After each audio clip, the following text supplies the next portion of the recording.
옆분과 서로 인사하시기 바랍니다. 웃으면서 삽시다. 오늘 좀 다르게 인사해 볼까요? 화목한 가정을 이룹시다.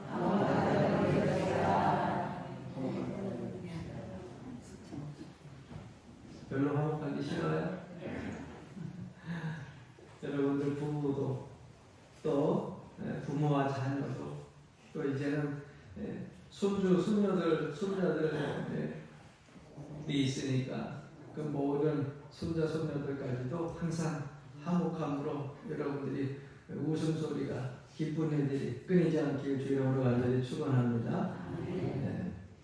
가정의 달이라고 하면 그래도 좋은 일들 많이 생기게 될 것 아니에요. 오늘 아침에는 어저께 비가 그렇게 많이 오다가 해가 너무 좋아가지고 제가 설교 마무리 준비를 거의 다 맞춰놓고 밖에 나가서 꽃들과 얘기를 하고 들어왔어요. 밖에 오랜만에 나가서 한 15분 전에 미리 나가서 꽃들도 보고 또 잎도 보면서 새순이 이렇게 올라오는 것을 보면서 너무 좋은 거예요. 참 하나님 주신 이 아름다운 강산, 이 대한민국 이 아름다운 강산은 언제 봐도 참 너무너무 좋은 것 같아요. 그 안에서 감사함을 느낄 수 있는 저 자체가 너무 또 기특하기도 하고 감사하기도 하고. 항상 여러분 감사는요 깨달음에서부터 시작되잖아요. 그래서 새로운 새순이 올라오는 것을 보면서 새끼는 욕 아니에요. 욕 아니에요. 이렇게 또 오해하지 마세요. 눈 감고 있다가 새끼는 조그만 어린아이 새로 태어난 생명 새순들은요 식물이든 동물이든 다 예쁜 것 같아요. 다 예쁜 것 같아요. 그래서 새순이 척죽에서도 어깨에 꽃이 떨어진다는 새순이 올라오는데 그게 꽉 어린 그 새끼처럼 올라오는 것 같아요. 너무 예쁜 거예요. 그래서 새끼는 다 예쁘다고. 그랬더니 옆에 우리 안내영 원사님들도 그러는 거예요. 새끼는 다 예쁘다고. 새끼는 다 예뻐. 그랬더니 우리 권사님도 한 분이 새끼는 다 예쁜데 크면서 미워진대. 크면서 미워지는 이유가 뭡니까? 나도 컸지만은 자녀들도 크면서 세상 죄악에 자꾸 때가 묻으니까 미워지는 거예요.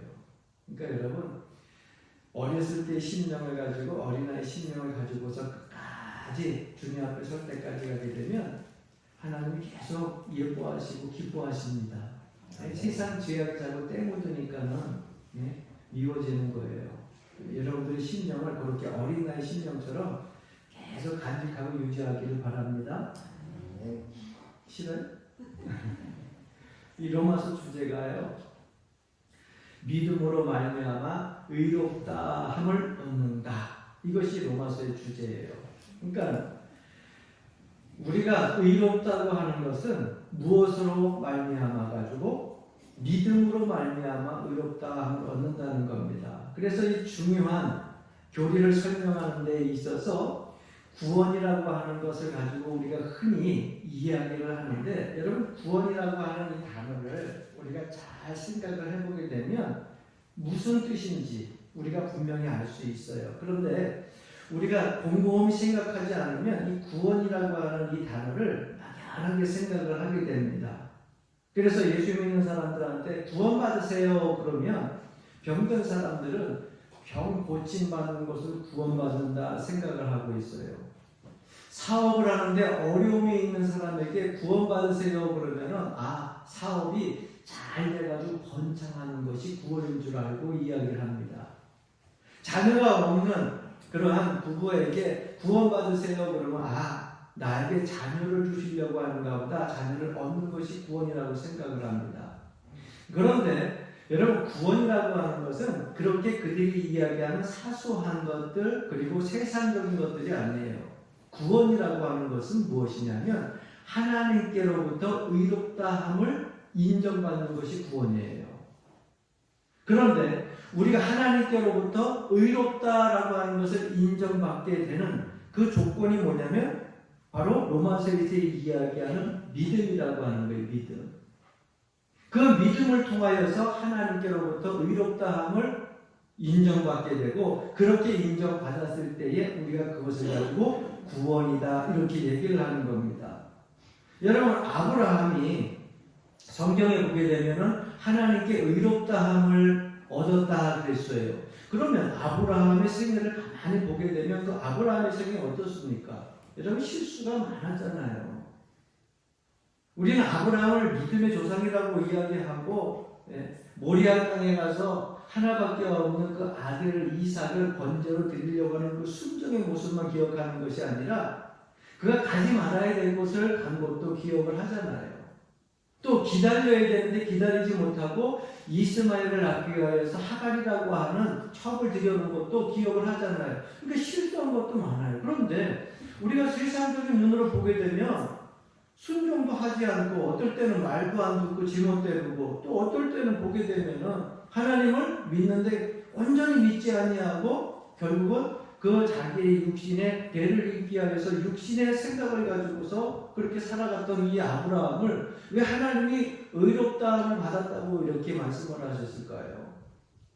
부족한 것이 실수한 것도 많이 있지만은 실제적으로 성경에 보게 되면 허물도 많이 있지만은 하나님께서 그를 의롭다 여긴 것은 뭐예요? 그 가운데서도 하나님을 이 아브라함이 믿었다는 거예요. 실수투성이지만 허물투성이지만 하나님을 믿었다는 거예요. 그 믿음이 결국 아브라함의 허물을 덮어주는 하나님의 은혜로 긍휼로 덮어주는 그러한 의롭다함을 인정받는 것으로 되어진 것입니다. 그러니까 우리가 오늘 이 시대를 살아갈 때에도 여러분 허물이 있어요. 뭐 이 앞에 서 있는 이 목사도 여러분 허물이 얼마나 많은지 모릅니다. 실수투성이에요. 실수할 때마다 자녀들이 때때로는요 부모의 입장에서 잔소리하듯이 이야기를 하고요. 또 때때로는요 아내도 그렇고 주변에 또 어떨 때는 권사님 집사님들이 깜빡깜빡 할 때 이것 갖고 저것 갖고 실수투성일 때 얘기를 해요. 얼마나 허물이 많은지 몰라요. 그럼에도 불구하고 하나님은 나를 의롭다 인정하세요. 이유는 뭡니까? 내가 실수투성이고 허물투성이지만은 나의 아버지, 나의 하나님, 나의 구원자 예수 그리스도를 믿는 이 믿음은 변치 않거든요. 예수 그리스도를 통하여서 내가 하나님 앞에 나가 기도하는 거 응답해 준다는 거 내가 믿고 있거든요. 내 삶 속에서 하나님 나의 삶을 인도하시고 보호해 주셨다고 하는 거 내가 전혀 의심치 않거든요. 그러니까 하나님이 나를 의롭다 인정해 주시는 거예요. 그러니까 우리에게서 의는요. 세상이 이야기하는 옳을 의, 선 이런 것을 이야기하는 게 아닙니다. 우리에게 의라고 하는 것은 하나님과 나와의 바른 관계. 이것을 가지고 성경에서는 의라고 이야기하는 거예요. 그러니까 저나 여러분들도 이 시대를 살아갈 때에 여러분 하나님께서 지금 나를 의인으로 대해 주신다고 하는 것을 잊지 말고 살아가시기를 바랍니다. 할렐루야.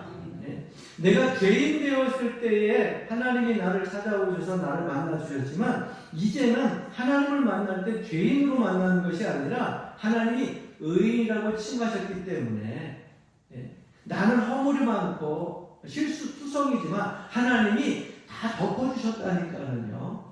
괜찮아 내가 의인이라고 내가 칭할게 괜찮아 다 덮어줘서 너 죄를 기억하지 않아 네 허물을 기억하지 않아. 그래서 지금 우리가 하나님을 만날 때는요 의인으로서 하나님을 만나는 거예요. 왜? 죄인은 하나님을 만날 수가 없어요. 사실 우리들이 죄인을 하나님을 만난다 생각을 하는데 죄인은 하나님을 만날 수가 없어요. 죄인이 회개해가지고 하나님을 만나는 거죠.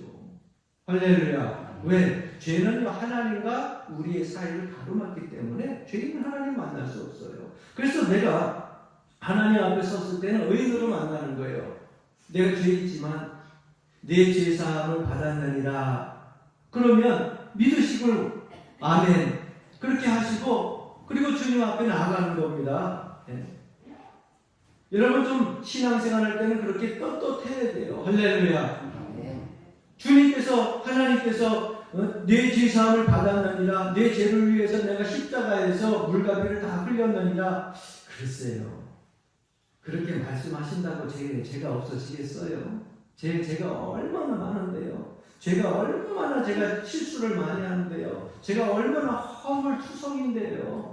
주님께서 제 죄를 용서해 주시겠어요? 그러면 여러분은 결코 의인이 될 수가 없어요. 하나님이 인정하시는데 어찌 보면 여러분 그거는 겸손함이 아니라 방자함이죠. 교만함이죠. 하나님이 용서해 주셨다는데 하나님이 덮어주셨다고 하는데 뭘 하나님이 그걸 어떻게 또 용서해 주십니까? 하나님이 어떻게 덮어주십니까? 그렇게 얘기하는 거하고 똑같은 건 아니에요. 그러니까 나를 의인으로 대해주신다고 하는 그 사실을 여러분 매 순간순간 잊지 말고 담대하게 살아가시기를 바랍니다. 그리고 내 스스로도 내 자신에 대해서 내가 의인 되었다고 하는 사실을 믿으면서 살아야 돼요. 그 얘기는 뭐냐면 내 자신을 좀 사랑하면서 살라는 거예요. 그런 개인주의 되라는 얘기가 아닙니다. 이기주의적인 사람 되라는 얘기가 아니에요. 내 자신을 좀 사랑하라는 거예요. 그것은 내 존재의식이 어떻게 내가 이 자리에 앉게 되었고 이 자리에 서게 되었고 오늘날까지 지금 이 형편에서 이렇게 살게 되었는가를 늘 의식하면서 살라고 하는 거예요. 네. 여러분 나는 너무나 소중한 존재입니다. 여러분들이 아이고 별거 아니다. 앞에 있는 이 목사 별것 아닌 것 같다. 뭐 용천교회에서 몇몇 애들도 안 나 시골국에서 몇십 명 되는 교회 앞에서 설교하고 그러니까 사실 별거 아닌 것 같다. 그래도 여러분 하나님은요 전혀 그렇게 생각하지 않으세요. 나는 또한 나 스스로 정말 소중한 존재라고 나는 생각을 하고 있어요. 왜? 여러분들이 아니다 그래도 나를 위해서 예수 그리스도께서 목숨을 내어주셨거든요. 여러분 아무것도 아닌 것 같은데 다른 사람이 다 뭐라고 해도 가진 것도 없고 형편도 그렇고 주변에 좋은 여건도 아니고 세상 사람들이 뭐 다 이러나 저러나 얘기해도 여러분 자신은 정말 소중한 가치가 있어서 하나님이 존재하게 하셨다는 고 사실을 믿으세요. 그것이 자기 사랑하는 거예요. 여러분들을 위해서 주님께서 목숨을 내어주셨다니까요. 네. 하나님의 자녀 삼으시고 하나님께서 의인으로 칭하시기 위하여서 여러분들을 향하여서 내어주신 목적, 네? 목숨이 있어요. 목숨. 예수 그리스도의 목숨을 내어주셨다고 하는 거예요. 그러니까 신앙 안에서 나 스스로를 소중히 여기고 사랑해야 됩니다. 라인홀드 리버라고 하는 분은 이렇게 얘기하고 있어요. 예수를 믿는다는 것이 무엇이냐 하면 예수 그리스도 안에 있는 자기 존재를 발견하는 것이다. 예수 믿는 사람은 자기 자신을 소중히 여길 줄 알아야 됩니다. 오늘 본문 말씀을 한번 보게 되면 1절 말씀 그러므로 우리가 믿음으로 의롭다 하심을 받았으니 우리 주 예수 그리스도로 말미암아 하나님으로 더불어 화평을 누리자 이렇게 기록하고 있는데요. 여러분 화평이라고 하는 이 단어가 헬라어로는 에이레네라고 하는 그러한 단어가 쓰여졌어요. 히브리 말로 표현을 하자면 한번 따라해 봅시다. 샬롬. 네. 우리가 인사할 때 옛날에 또 이스라엘에서 그렇게 인사하잖아요. 샬롬, 그죠? 이 샬롬이라고 하는 것은 평화, 평강도 있지만요, 화평, 네. 화평. 에이레네, 화평이라고 하는 그런 뜻을 가지고 있어요. 그러니까 샬롬이라고 하는 것은 관계성을 되게 중요하게 여기는 겁니다. 샬롬하고 끝나는 것이 아니라 샬롬 하나님과 샬롬해야 돼요. 하나님과 화목해야 된다는 거예요. 이웃과 샬롬, 이웃과 화목해야 된다는 거예요. 가정에서도 부모와 자녀 간에 샬롬 화목해야 돼요. 여러분 이 화목이 여기서 끝나는 것이 아니라 자기 자신과도 화목해야 돼요. 내 스스로 내 안에서도 샬롬이 이루어져야 돼요. 네. 그렇게 된 삶을 가지고 의롭다 칭하는 겁니다. 그래서 그 화평을 누구로 더불어 누리라고요? 하나님으로 더불어 화평을 누리라 이렇게 말씀하고 있어요. 그러면 우리에게 주어진 화평은 누구로부터 얻어진 거예요? 예수 그리스도로 말미암아 얻어진 화평입니다. 예수님이 나를 위해서 죽으심으로 말미암아 얻어진 화평이에요. 하나님과 나뉘어졌던 우리의 삶 속에서 죄악으로 나뉘어졌던 이 삶 속에서 예수님으로 말미암아 우리가 하나님과 화목하게 되어졌다는 거예요. 그래서 우리가 의롭게 되었다고 하는 겁니다. 그러니까 의인의 신분으로서 하나님을 만난다고 하는 것, 사랑받는 자녀로서 하나님을 만난다고 하는 것을 우리가 잊으면 안 돼요. 오늘 이 자리도 여러분 하나님이 사랑하셔서 여러분들을 불러주시고 여러분들도 하나님을 사랑하셔서 이 자리에 나온 줄로 믿습니다. 이 자리에 있는 권사님, 집사님 얼굴 보러 나왔겠어요? 그렇다고 뭐 연예인처럼 뭐 멋있게 생긴 뭐 그러한 사람들이 있어서 나왔겠어요? 아니에요. 하나님은 사랑해서 이 자리에 나온 거예요. 이 모든 것들을 다 포함해가지고 하나님과 화평하기 위해서 이 자리에 나왔기 때문에 여러분들과 하나님과의 관계가 계속 샬롬으로 이어져야 된다고 생각하는 것입니다. 그러면 화평을 누리라 그랬는데 이 누린다라고 하는 말이 뭐냐? 이 화평의 뜻을 알아야 돼요. 여러분 보십시오. 누린다라고 하는 말이 얼마나 중요한지 몰라요. 예수 그리스도로 말미암아 화평된 것이니까 우리는 십자가의 사건을 통하여서 엄청난 값을 지불해가지고 이루어진 화평이에요. 그러니까 우리에게 주어진 화평은 값싼 것이 아니에요. 엄청 비싸게 주어진 희생과 헌신이 있었다고 하는 거예요. 그런데 이렇게 귀하게 얻어진 화평을 왜 우리가 내어버리고 누리지를 못하느냐는 말이에요. 그래서 여러분 화평이라고 하는 것은요, 내가 기쁨으로 누려야 돼. 즐겨야 돼. 그래서 내 스스로 생각하기를 나는 내 삶 속에서도 나는 행복하다. 나는 행복하다. 나는 매 순간순간 즐겁다. 기쁘다. 이런 마음들을 자꾸 여러분 삶 속에 여러분들 마음속에 가지고 있어야 돼요. 조금 힘든 일이 있으면 아이고 힘들어.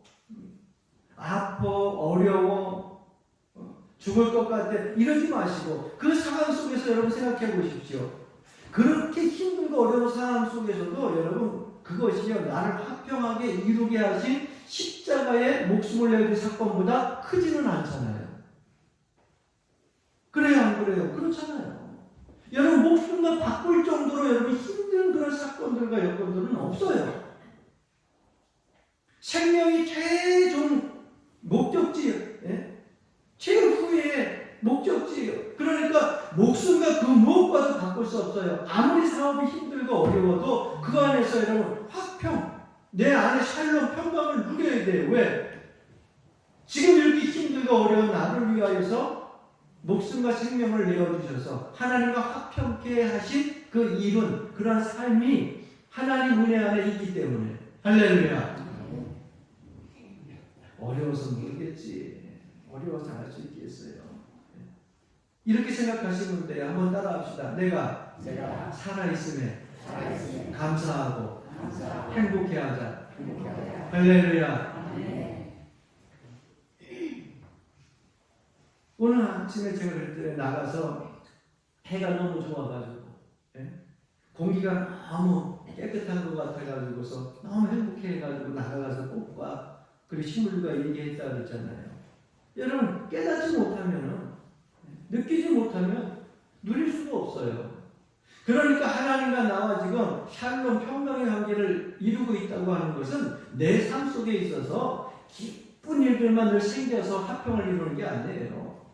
고난이 오고 환난이 오고 시련이 오고 역경이 오고 육신의 몸이 아프고 사업이 좀 힘들고 내 마음의 인간적인 관계 속에서 상처를 입어도 그것이 하나님과 나와의 화평을 깨지 못하고 내 마음의 샬롬의 평안의 마음을 깨지 못하는 것, 이것이 여러분 화평을 누리는 거예요.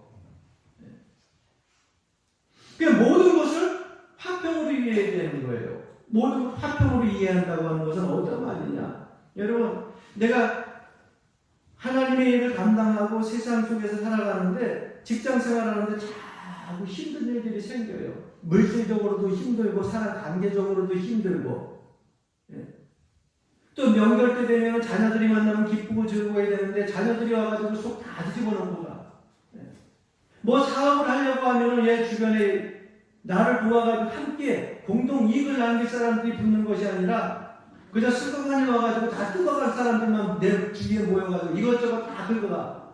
속상하고 괴로워요. 그런데 여러분 그럴 때 뭐 생각하시면 돼요? 이 사건들을 통하여 나를 연단시킨다 생각하시면 돼요.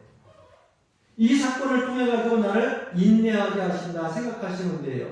화평을 이루게 하신 하나님, 너희들이 아무리 나를 세상 속에서 좌절하고 절망하게 하려고 할지라도 나의 화평은 깨어지지 않는다. 반드시 모든 삶의 끝마무리 결과는 좋게, 선하게, 아름답게 열매를 맺을 것이다. 이것을 믿고 나가는 거예요.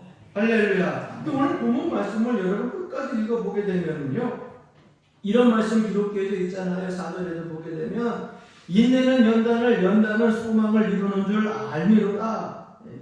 3절에도 보게 되면 다만 이뿐 아니라 우리가 환난 중에도 즐거워하나니, 이는 환난은 인내를 만들어내는 거예요. 그러니까 힘들어도 그걸 통해 가지고 뭐가 생성이 되어져요? 보석 같은 우리의 삶 속에서 믿음의 성품들이 하나씩 생기는 거예요. 하나님과 화평한 자는요, 환난이 시험이 안 돼요. 그 환난을 통하여 가지고 여러분 인내라고 하는 것, 연단을 통해 가지고서 소망이라고 하는 진주 같은 그런 선물들을 생성해내는 거예요. 그러니까 하나님께서 우리에게 주신 선물이라고 생각을 하시는 말이에요. 할렐루야. 늘 드리는 말씀이지만 말로만 하면 하지 말고 참 진짜 여러분들 살면서 환난, 인내, 그리고 역경 중에 소망 갖고 살아가는 것들을 여러분 삶 속에서 열매를 거둬들이라는 거예요. 가끔 어떤 가정들은 보게 되면요, 좋은 말인데도 불구하고 농담하다가 싸우는 가정들이 종종 있다고 합니다. 서로 웃자고 농담을 막 하다가 그 농담이 싸움으로 번져가지고서 네가 잘라니 내가 잘라니 그러면서 막 싸움하는 가정들이 종종 있대요. 왜 그렇습니까? 화평이 없어서 그래요. 샬롬이 없어서 그래요. 예를 들면 어느 가정에 이제 요즘에는 이제 다문화 가정이니까 외국에 있는 신부를 데리고 왔어요. 그래서 신부를 데리고 와가지고 그 가정에서 아침 식사를 하는데 이 여성이 외국에서 와가지고 식사를 준비해야 되니까 한국의 된장찌개 문화를 많이 접해왔겠어요. 그래도 어쨌거나 남편을 위해서 열심히 된장찌개를 보글보글 끓여가지고서 대접을 해요. 그런데 여러분 한국 사람들이 만든 전통의 된장찌개 맛이 날까? 안 나죠. 이게 1년을 해도 안 나네, 2년을 해도 안 나네, 3년을 해도 잘 늘지를 않는 거예요. 왜? 이 손맛이 그래요.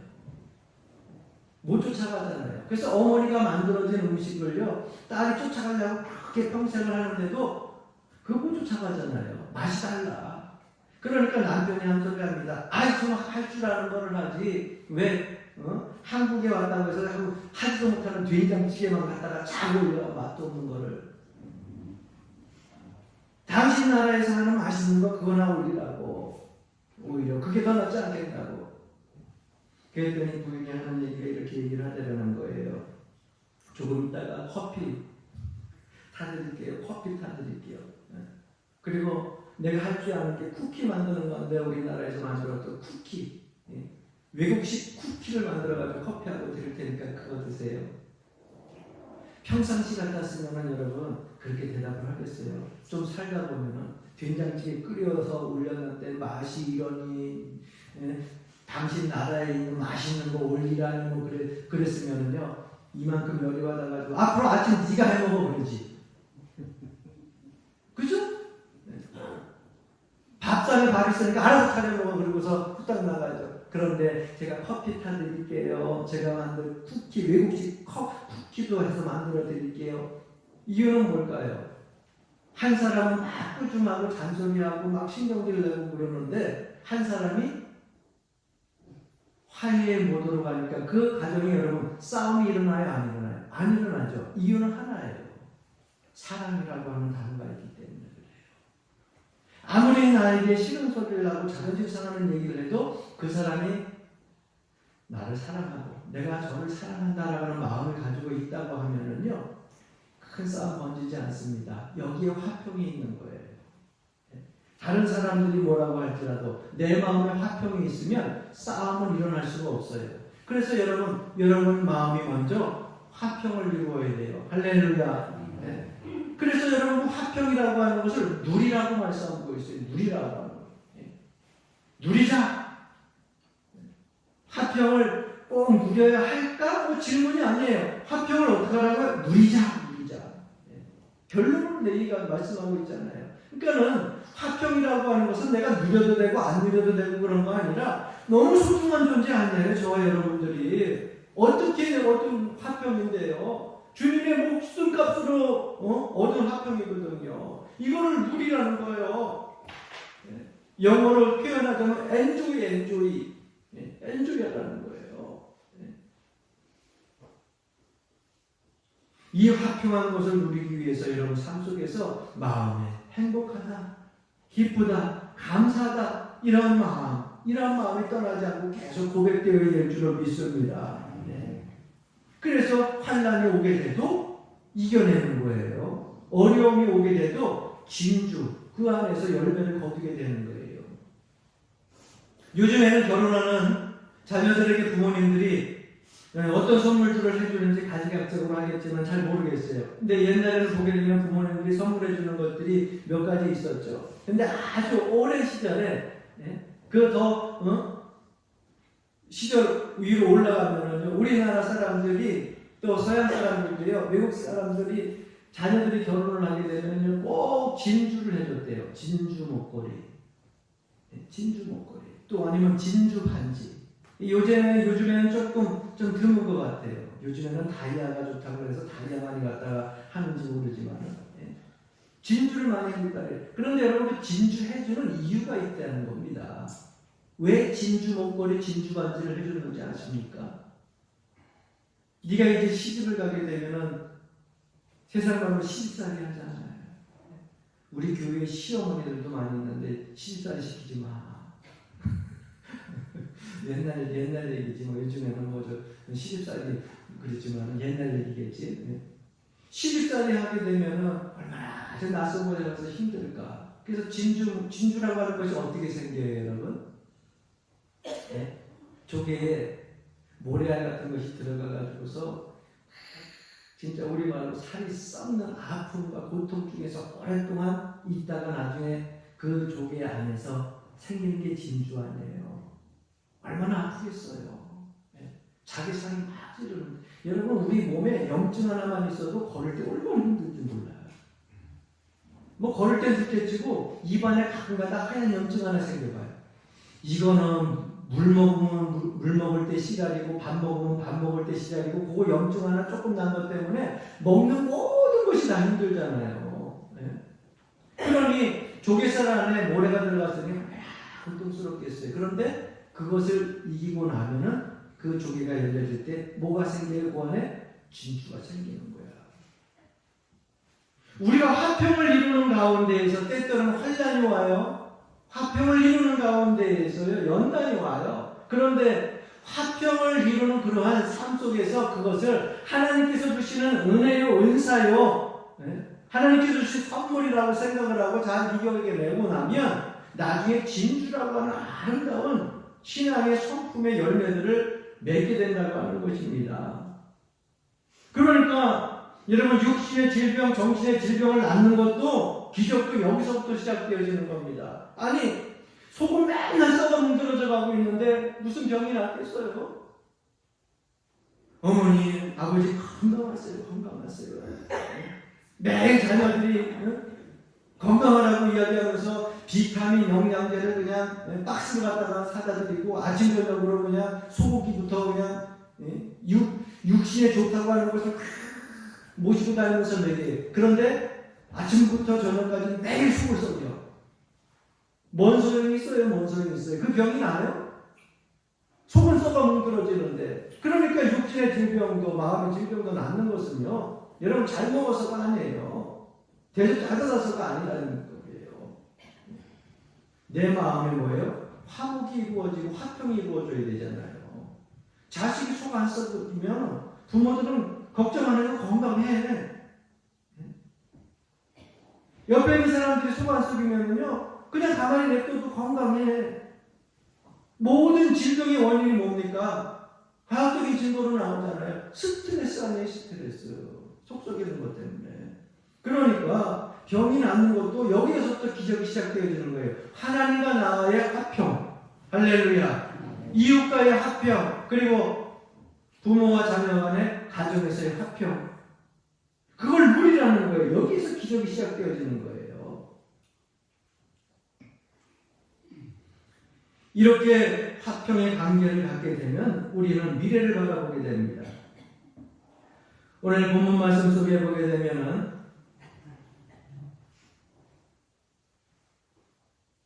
4절 말씀, 인내는 연단을, 연단은 소망을 이루는 줄 알미로다. 그리고 5절에 이어지는 말씀, 소망이 우리를 부끄럽게 하지 아니함은 하고 이어지고 있어요. 여러분, 현재에 대한 지식을 가지게 되고 미래에 대한 소망을 가지게 되는 겁니다. 자, 미리 알기 때문에 당하는 거하고 알지 못하고 당하는 거하고는 분명히 차이가 있어요. 지금 내가 한 걸음 한 걸음 믿음의 길을 걸어가는데 앞이 막막해. 내가 가야 할 그 목적지가 어디인지를 알지를 못해요. 그것이 축복인지 선한지도. 그러면 여러분 두렵잖아요. 그런데 내가 지금 걸어가는 이 믿음의 한 걸음 한 걸음이 다 하나님 말씀을 통해 가지고서 보여지고 예비되어져 있고 예정되어 있어요. 그래서 나는 천국에 갈 것이고 주님 품에 안길 것이고 선한 일로 열매를 맺을 것이고 범사에 형통할 것이고 이러한 소망의 말씀을 통하여 가지고 내 앞에 걸어가는 이 걸음이 하나님이 기뻐하시는 발걸음이고 나중에 좋은 거룩한 곳으로 결실을 맺을 것이다. 알고 가는 거하고 분명히 발걸음의 힘의 차이가 다르겠죠. 하나님과 화평한 우리는요 이미 여러분들에게 소망이 주어졌는데 그 소망은 뭐냐? 범사에 잘 되는 거예요. 할렐루야. 네. 지금은 환난이고 역경이지만 이것이 진주의 그러한 값어치를 가지고서 우리에게 주어질 것들이에요. 아름다운 것으로 결국 결실을 맺을 것이 이것이 우리에게 이미 약속되어진 것이란 말이에요. 그러니까 걸어가는 매 순간순간마다 환난 중에 어떻게 하라고 말씀하고 있어요? 따라해 봅시다. 환난 중에 즐거워하느니. 할렐루야. 네? 왜 우리가 환난 중에 즐거워하느냐? 하나님의 영광을 바라고 이미 즐거워하는 거예요. 소망 가운데 알고 즐거워하는 거예요. 사랑하는 성도 여러분, 우리가 무엇을 합니까? 환난은 인내를, 인내는 연단을, 연단은 소망을 이루는 줄 아는 겁니다. 인내는 연단을 이룬다고 말씀하고 있어요. 단단해지는 거예요, 이것은. 연단은 소망을 이루는 줄 알미로다 말씀하고 있어요. 이거 깨달으면 깨달을수록 환난 중에도 즐거워하고 그 결과를 결국 미리 알기 때문에 이겨낼 수 있다고 하는 겁니다. 그걸 알고 신앙생활하는 사람이 예수 믿는 사람이고 이걸 알고 신앙생활하는 사람이 화목한 사람입니다. 그 소망을 부끄럽게 하지 않는다 그랬어요. 왜? 성령께서 우리를 도우신다고 말씀하고 있어요. 할렐루야. 그러니까 여러분 내가 가지고 있는 소망이요 세상 사람들이 조롱하는 그러한 소망이 아니에요. 부끄럽지 않은 소망을 저와 여러분들이 갖고 지금 신앙생활하고 있는 겁니다. 여러분이 연약할 때 성령이 도와주셔요. 넘어지는 성령이 손을 내밀어 일으켜 세워주세요. 좌절하고 앉아있을 때 옆에 와서 모이사 성령께서 위로해 주셔요. 왜? 하나님이 우리를 의인으로 삼으셨기 때문에 하나님이 우리를 하나님의 자녀로 삼으셨기 때문에 그러므로 오늘 결론의 말씀 1절 다시 한번 봅니다. 그러므로 우리가 믿음으로 의롭다 하심을 받았으니 우리가 주 예수 그리스도로 말미암아 따라합시다. 하나님과 더불어 화평을 누리자. 할렐루야. 이 신령한 은혜 속에 간증이 있는 생을 살아가는 여러분들이 되기를 주님으로 간절히 축원합니다. 아멘.